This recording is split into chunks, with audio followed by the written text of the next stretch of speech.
Hello everyone, आज की video का हमारा टॉपिक है सार्वजनिक वित्त का अर्थ, उसकी प्रकृति और उसका हमारे समाज में क्या महत्व है। सार्वजनिक वित्त का सबसे पहले हम अर्थ देखेंगे। तो सार्वजनिक वित्त का अर्थ क्या है। सार्वजनिक वित्त से अभिप्राय है किसी देश की सरकार के वित्तीय साधनों अर्थात आय से है। वित्तीय साधन यानी सरकार को जिन साधनों से भी आय प्राप्त होती है वह सरकार के वित्तीय साधन है। और तो सार्वजनिक वित्त का अभिप्राय किसी देश की सरकार के वित्तीय साधनों अर्थात आय से है।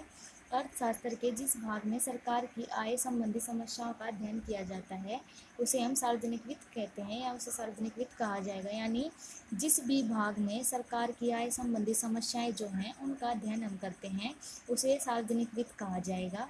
अब आगे ये था सार्वजनिक वित्त का अर्थ। अब आगे सार्वजनिक वित्त की परिभाषाएं जो कि विभिन्न अर्थशास्त्रियों द्वारा दी गई हैं। सबसे पहली परिभाषा है सार्वजनिक वित्त राज्य की आर्थिक क्रियाओं का अध्ययन है। ये वही बात है कि सरकार की आय संबंधी समस्याओं का अध्ययन जिसके अंतर्गत किया जाता है उसे सार्वजनिक वित्त कहा जाता है। तो ये वही बात है कि सार्वजनिक वित्त राज्य की आर्थिक क्रियाओं का अध्ययन है। यानी जो पैसे से संबंधित वित्तीय क्रियाएं हैं जो उनका अध्ययन हम सार्वजनिक वित्त के अंतर्गत करते हैं। सार्वजनिक वित्त यही है। अगली डेफिनेशन है सार्वजनिक वित्त में राज्य के अधिकारियों की आय और व्यय का अध्ययन किया जाता है। यानी कि जो सार्वजनिक वित्त है उसके अंतर्गत जो राज्य सरकार है जैसे तो राज्य सरकार के जो अधिकारी हैं यानी उन्हें जो राज्य से जितनी आय प्राप्त होती है और जितना व्यय वो राज्य सरकार राज्य के ऊपर जितना व्यय करती है वह ये भी वित्तीय संबंधी क्रिया ही हो गई हैं।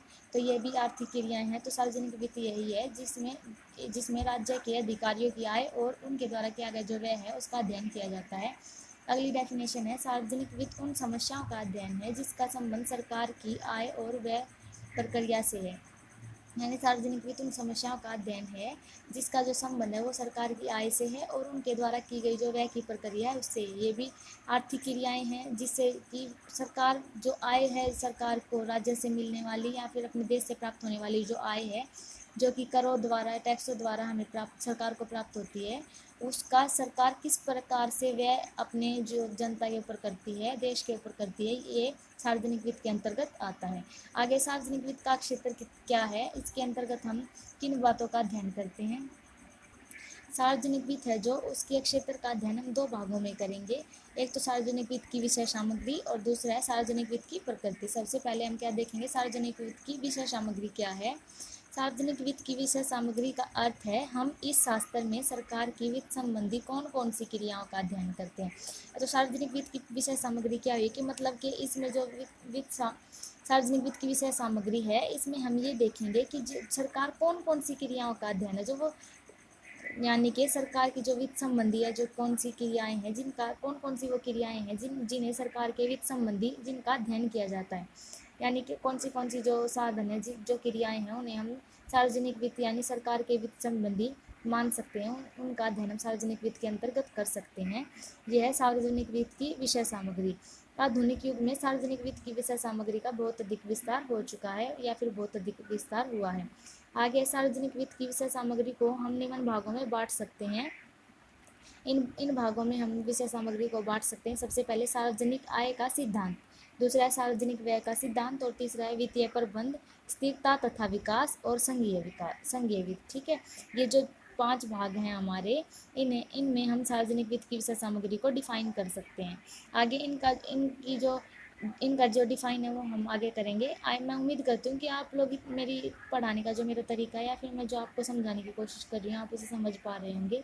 लेकिन फिर भी अगर आपको कोई प्रॉब्लम है आप कुछ नहीं समझ पा रहे हो तो आप मेरे को कमेंट करके बताइएगा। जो भी आपको मेरी मिस्टेक लगती है आप उसे भी मुझे कमेंट करके बताइएगा। चलिए आगे चलते हैं। आगे है सार्वजनिक आय का सिद्धांत। तो सार्वजनिक वित्त के इस भाग का संबंध उन सब साधनों के अध्ययन से है जिनके द्वारा सरकार को आय प्राप्त होती है। ये तो इजी लैंग्वेज है बिल्कुल। मैंने बहुत ही इजी तरीके से ये नोट्स बनाने की कोशिश की है। तो ये क्या बोले कि सार्वजनिक वित्त का जो यह भाग है इस सार्वजनिक आय का जो सिद्धांत है यानी सार्वजनिक वित्त का यह एक भाग है सार्वजनिक आय का सिद्धांत। तो सार्वजनिक वित्त के इस भाग यानी सार्वजनिक आय के सिद्धांत में उन साधनों का हम अध्ययन करते हैं जिसके द्वारा सरकार को आय प्राप्त होती है, जिसके द्वारा सरकार इनकम प्राप्त करती है, इनकम सबमिट कर होती है सरकार के पास जैसे कि टैक्स वगैरह। इस भाग में सरकार की आय के विभिन्न साधन जैसे कर व्यवस्था, सार्वजनिक ऋण, कर व्यवस्था है, सार्वजनिक ऋण है का अध्ययन किया जाता है। क्यों? क्योंकि ये ऐसे कार्य हैं, ये ऐसी क्रियाएं हैं जिनसे कि सरकार को आय प्राप्त होती है। ऋण से, सार्वजनिक जो ऋण है जो पूरे संपूर्ण समाज पर लगाया जाता है, वो सरकार को प्राप्त होता है, इससे सरकार को आय प्राप्त होती है। एक है फिर कर व्यवस्था, जो कि डायरेक्ट और इनडायरेक्ट कर टैक्स लगाए जाते हैं, उनसे भी सरकार को आय प्राप्त होती है। तो हम सार्वजनिक आय का सिद्धांत है जो, उसमें किन बातों का अध्ययन करते हैं? जिन क्रियाओं से सरकार को आय प्राप्त होती है, हम उन क्रियाओं का अध्ययन सार्वजनिक आय के सिद्धांत में करते हैं। आगे सार्वजनिक व्यय का सिद्धांत। सार्वजनिक व्यय के इस भाग में सरकार द्वारा किए जाने वाले खर्चों से संबंधित समस्याओं का अध्ययन किया जाता है। अब इसमें सार्वजनिक आय के सिद्धांत में था कि सरकार के द्वारा जिन क्रियाओं से सरकार को आय प्राप्त होती है उनका अध्ययन, और सार्वजनिक व्यय के सिद्धांत में है कि जिन क्रियाओं द्वारा सरकार जो अपने खर्चे करती है, वो खर्चों से संबंधित जो समस्याएं उत्पन्न होती हैं, उन समस्याओं का अध्ययन हम सार्वजनिक व्यय में करते हैं। यानी कि सरकार जब व्यय करती है, व्यय करने से पहले जो सरकार के सामने चुनौतियां या फिर समस्याएं उत्पन्न होती हैं, उनका अध्ययन हम सार्वजनिक व्यय के सिद्धांत में करते हैं। सरकार अपने व्यय द्वारा सरकार के साधनों का बंटवारा यानी कि जो सरकार के पास आय प्राप्त करने के जो साधन हैं, उनका बंटवारा सरकार किस प्रकार देश में करेगी। सुरक्षा है जो, वह भी सरकार सुरक्षा पर कितना बंटवारा यानी कि कितनी आय सरकार खर्च करेगी, आर्थिक विकास पर कितनी, पूर्ण रोजगार पर कितनी खर्च करेगी, कल्याण आदि लक्ष्यों को प्राप्त करने के लिए कर सकती है। तो सरकार अपने व्यय किन किन क्रियाओं पर कर सकती है? सुरक्षा, आर्थिक विकास, पूर्ण रोजगार, कल्याण आदि लक्ष्यों को प्राप्त करने के लिए कर सकती है। तो सरकार के सामने यह समस्या उत्पन्न होती है कि इस व्यय को कितना कितना करके किस किस क्रिया पर खर्च किया जाए। तो यह जो समस्या है, इन्हें हम सार्वजनिक वित्त का सिद्धांत कहेंगे, यानी सार्वजनिक व्यय के सिद्धांत के अंतर्गत हम इनका अध्ययन करेंगे। अगला है वित्तीय प्रबंध। वित्तीय प्रबंध का क्या अर्थ है? इसका प्रबंध बजट बनाने, उसे पास कराने, लागू कराने आदि से संबंधित है। इसका जो संबंध है वो किससे है? यानी वित्तीय प्रबंध के अंतर्गत सिर्फ बजट बनाए जाते हैं, उन्हें पास कराया जाता है और पास होने के बाद उन्हें लागू करवाया जाता है। ये जो संबंधित बातें हैं, इन समस्याओं का अध्ययन हम वित्तीय प्रबंध में करते हैं। अगला स्थिरता तथा विकास। वर्तमान समय में सार्वजनिक वित्त का मुख्य संबंध किसी देश की आर्थिक स्थिरता तथा कीमत स्थिरता आदि की समस्याओं से भी है।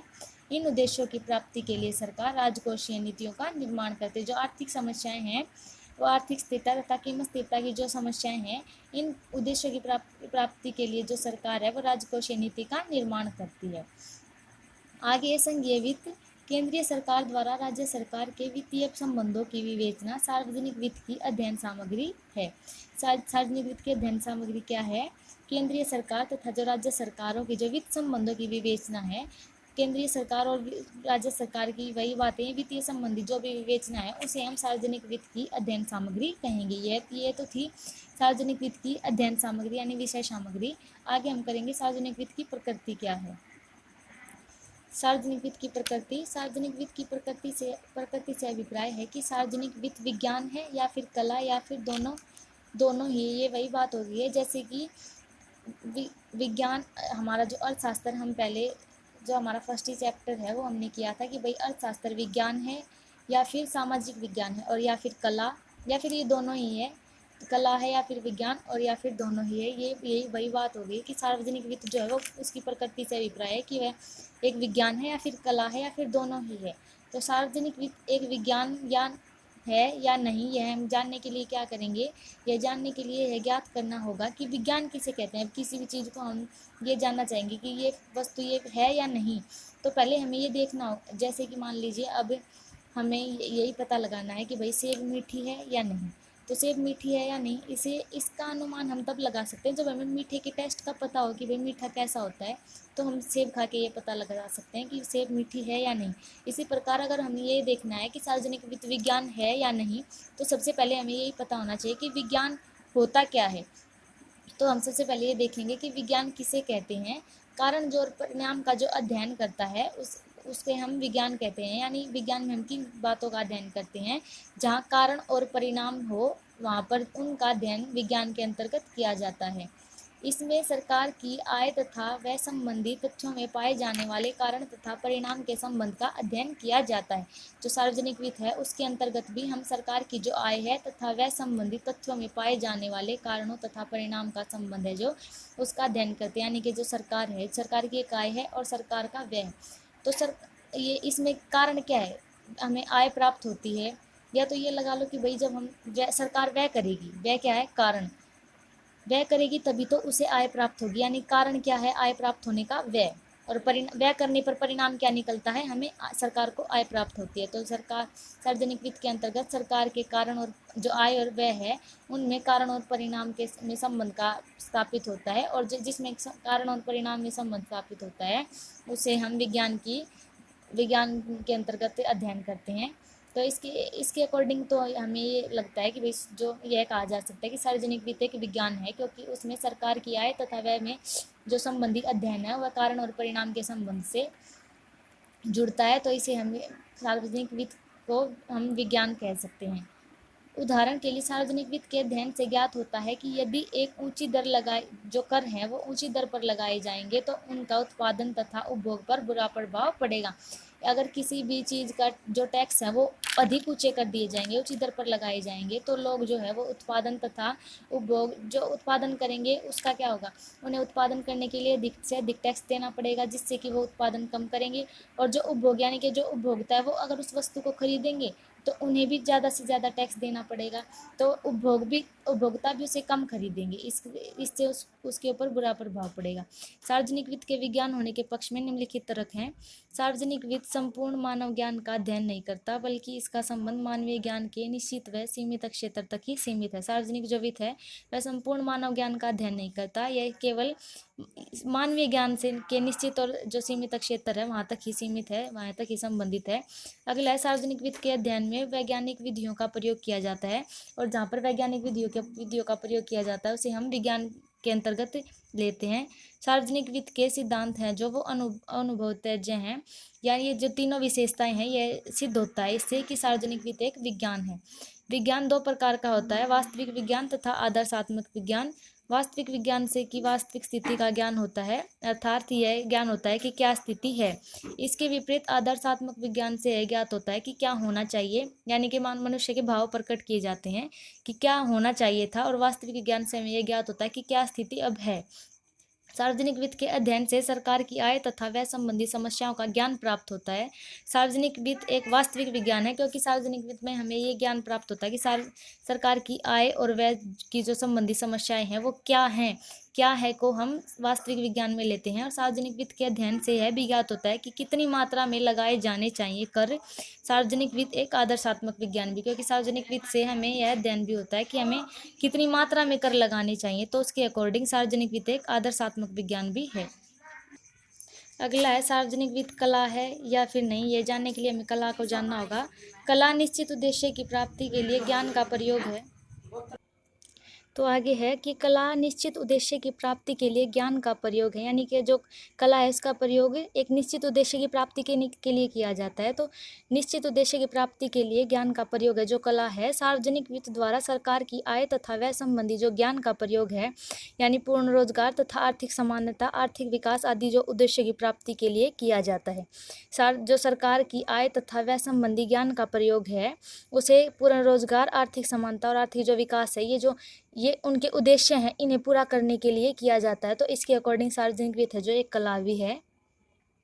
देश के आर्थिक विकास के लिए विकासात्मक व्यय में अधिक वृद्धि की जाती है और प्रत्येक कर का विरोध होता है। कब तथा कितने कर लगाए जाएंगे इसकी योजना जो बनानी पड़ती है। कर लगाने की क्रिया निश्चित रूप से एक कला है। ये क्या आप कह रहे हैं कि जो कर कितना और कब लगाया जाएगा इसकी योजना बनानी पड़ती है, और योजना ये वही बात हो गई कि भाई जो निश्चित उद्देश्य की प्राप्ति के लिए जो किया जाने वाला प्रयोग है वह कला है। तो कर कितने और कब लगाए जाएंगे यह भी एक योजना बनानी पड़ती है, और कर लगाने की प्रक्रिया निश्चित रूप से एक कला है। बजट बनाना स्वयं में एक कला है। बजट बनाना भी एक उद्देश्य की प्राप्ति के लिए किए जाते हैं, बजट बनाया जाता है जब, तो यह भी एक कला है। संक्षेप में सार्वजनिक वित्त एक विज्ञान व कला दोनों ही है। आगे, सार्वजनिक वित्त का महत्व। सार्वजनिक वित्त का महत्व आर्थिक प्रणाली की प्रकृति पर निर्भर करता है। इस प्रकार की आर्थिक प्रणाली में सरकार का आर्थिक क्रियाओं में कोई स्थान नहीं होता है। जो सार्वजनिक वित्त है उसका क्या महत्व है कि आर्थिक प्रणाली की प्रकृति पर यह निर्भर करता है। इस प्रकार की आर्थिक प्रणाली में सरकार का आर्थिक क्रियाओं में जो है कोई स्थान नहीं होता है। सरकार को का जो मुख्य कार्य था शुरू से क्या है कि सरकार का जो मुख्य कार्य था वो देश में सिर्फ कानून बनाना और बाहरी आक्रमणों से उनकी रक्षा करना था। तो अब ये क्या रहे हैं कि जो सरकार का मुख्य कार्य था वो देश में कानून लागू करना, विदेशी आक्रमणों से उनकी रक्षा करना माना जाता था।